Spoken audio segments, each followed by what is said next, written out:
बिस्मिल्लाहिर्रहमानिर्रहीम, अस्सलाम वालेकुम। आज हम जो टॉपिक जिस पे बात हम करेंगे वो है क्रिटिकल थिंकिंग। तो क्रिटिकल थिंकिंग जो है वो मोस्टली ये एकेडमिक्स से रिलेटेड है या आपकी रीडिंग से कॉम्प्रिहेंशन स्किल्स से रिलेटेड है। तो इसके बारे में आज हम डिस्कस करेंगे जिससे रीडर्स को, कॉम्प्रिहेंड करने वालों को या टेक्स्ट एनालिसिस करने वालों को इससे बेनिफिट हो सके।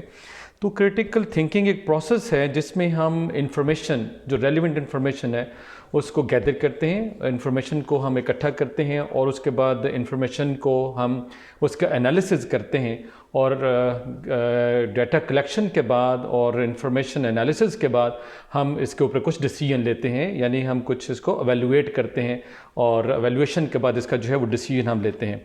यानी इंफॉर्मेशन को हम क्रिटिकली हम देखते हैं, हम इंफॉर्मेशन को एज इट इज़ एक्सेप्ट नहीं कर लेते बल्कि हम उसको एक क्रिटिकली तनकीदी उसका जो जायज़ा है वो हम लेते हैं और हम उसका सर्वे करते हैं, हम उसका क्वेश्चंस जो हैं वो उसके बारे में बनाते हैं। हम अपने आप से क्वेश्चन पूछते हैं, इसके बारे में हमें फिर एक लॉजिकल रीजनिंग जो है मिलती है, लॉजिकल इसका सलूशन मिलता है। यानी जो भी इसके फैक्ट्स होते हैं वो लॉजिकल बेसिस के ऊपर हम लेते हैं, इसको एनालिसिस इसका करना, इसको एवेलुएट करना और इसका डिसीजन लेना जो है वो सारा कुछ लॉजिकल बेसिस के ऊपर जो है वो मुहित होता है। अब इसके करैक्टरिस्टिक्स की हम बात करते हैं कि क्रिटिकल थिंकिंग की करैक्टरिस्टिक्स या इसके जो खूबियाँ हैं, इसके जो फीचर्स हैं, सेलिएंट फीचर्स, वो क्या हैं।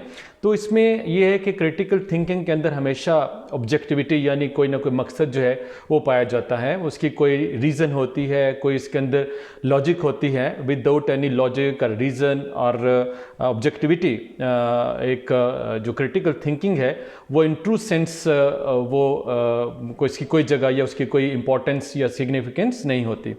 फिर इसका जो है इसमें हमेशा इसको हम एनालाइज कर सकते हैं, यानी इसके अंदर जो है वो एनालिसिस का एलिमेंट जो है वो होता है। अगर किसी एक टेक्स्ट के अंदर एनालिसिस का एलिमेंट नहीं है तो इट मीन्स कि वो क्रिटिकल थिंकिंग उसके बारे में नहीं हो सकती, उसकी ये करैक्टरिस्टिक अगर है ही नहीं तो फिर हम क्रिटिकल थिंकिंग जो है वो किस चीज़ की करेंगे। फिर इसको हम एवेलुएट कर सकते हैं। इसकी करैक्टरिस्टिक्स के अंदर एक ये भी पहलू है, इसका ये एलिमेंट है कि हम इसको एवेलुएट कर सकते हैं। इसके अंदर लॉजिकल रीजनिंग होती है और इसमें ओपन माइंडेडनेस होती है, यानी we can get new ideas, it opens new vistas of success, new vistas of thinking. ये हमें नई सोच देती है, नई जहत देती है, नई डायमेंशन जो है वो हमें देती है। अब सवाल ये है कि क्रिटिकल थिंकिंग की ज़रूरत जो है वो क्यों पेश आती है, क्यों जो है इसकी ज़रूरत क्यों है। क्योंकि क्रिटिकल थिंकिंग जो है वो हमें प्रॉब्लम सॉल्विंग के अंदर हेल्प आउट करती है। यानी कोई प्रॉब्लम है उसको हमने सॉल्व करना है, कोई उसका सलूशन है हमने फाइंड करना है, हमें किसी डिसीजन तक पहुंचना है, हमें डिसीजन मेकिंग करनी है, हमें किस चीज़ को लर्न करना है, यानी हमें लर्निंग के अंदर इसकी हमें हेल्प करती है क्रिटिकल थिंकिंग।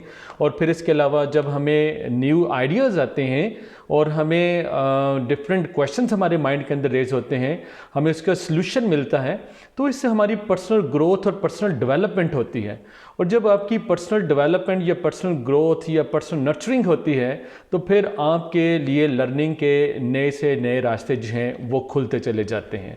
तो ये सारा कमाल जो है, ये सारा जो आप समझ लें कि एक बेहतरीन जो हमारे पास टूल है, that is of critical thinking. अगर हम क्रिटिकल थिंकिंग, लेट से एक पैराग्राफ है, अगर हम उसको जस्ट रीड आउट कर लेते हैं और उसको हम कॉम्प्रीहेंड भी कर लेते हैं लेकिन हमारे माइंड के अंदर क्रिटिकल थिंकिंग पैदा नहीं होती तो वो सारा पैराग्राफ या वो सारा कॉम्प्रीहेंशन, सारा रीडिंग प्रोसेस जो है, उसकी जो स्किमिंग और स्कैनिंग हमने की होगी, ये सारा जो है वो फजूल जाएगा।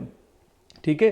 तो जब हम स्किमिंग करते हैं, स्कैनिंग करते हैं, इंटेंसिव रीडिंग है, एक्सटेंसिव रीडिंग हम करते हैं, तो उसके अंदर हमें क्रिटिकल थिंकिंग की जो डेवलपमेंट है वो करनी चाहिए। और हमारी स्टूडेंट्स को जो है वो क्रिटिकल थिंकिंग की जो हैबिट है और जो प्रोसेस जो है लॉजिकल एक थिंकिंग का, एक रीजनिंग का, एक क्रिटिकल थिंकिंग का, ये अपनाना चाहिए। अब क्रिटिकल थिंकिंग को हम डेवलप जो है वो हम किस तरह से कर सकते हैं। तो सबसे पहले ये है कि हम क्वेश्चंस पूछ सकते हैं। यानी हमारे पास कोई पैराग्राफ है, कोई टेक्स्ट है तो हम अपने आप से उस पैराग्राफ के बारे में क्वेश्चन पूछ सकते हैं। उसके टॉपिक को देख के या उसके टॉपिक सेंटेंस को देख के तो हम कुछ क्वेश्चन जो है वो कर सकते हैं। हम इसके अलावा जो है वो उसके अंदर जो इन्फॉर्मेशन दी होती है उस इन्फॉर्मेशन को एनालिसिस उसका कर सकते हैं कि ये इन्फॉर्मेशन किस चीज़ के बारे में दी गई है, इसका जो थीसिस स्टेटमेंट है वो क्या है, इसका इन्फॉर्मेशन का देने का जो है जो इसकी जो टोन है वो क्या है। इन्फॉर्मेशन को हम एनालाइज कर सकते हैं और फिर इसके हम डिफरेंट पर्सपेक्टिव्स जो हैं उसको हम कंसिडर कर सकते हैं कि राइटर ने यानी ऑथर ने इसके डिफरेंट पर्सपेक्टिव्स में किन किन पर्सपेक्टिव्स में इसको लिखा है। क्या इसका कोई पर्सपेक्टिव जो है वो एक जो आपके माइंड के अंदर क्वेश्चन है वो उससे राइटर का जो पर्सपेक्टिव है वो डिफरेंट है। क्या एक ऑथर ने डिफरेंट पहलुओं के ऊपर बात की है, डिफरेंट टॉपिक्स के ऊपर उसने जो है वो बात की है। तो इसी तरह से हम लास्ट जो है पे चलते हैं कि इसको क्रिटिकल थिंकिंग को इम्प्रूव करने के लिए हम क्या करें। क्रिटिकल थिंकिंग को इम्प्रूव करने के लिए एक ही बेस्ट वे है, दैट इज़ प्रैक्टिस।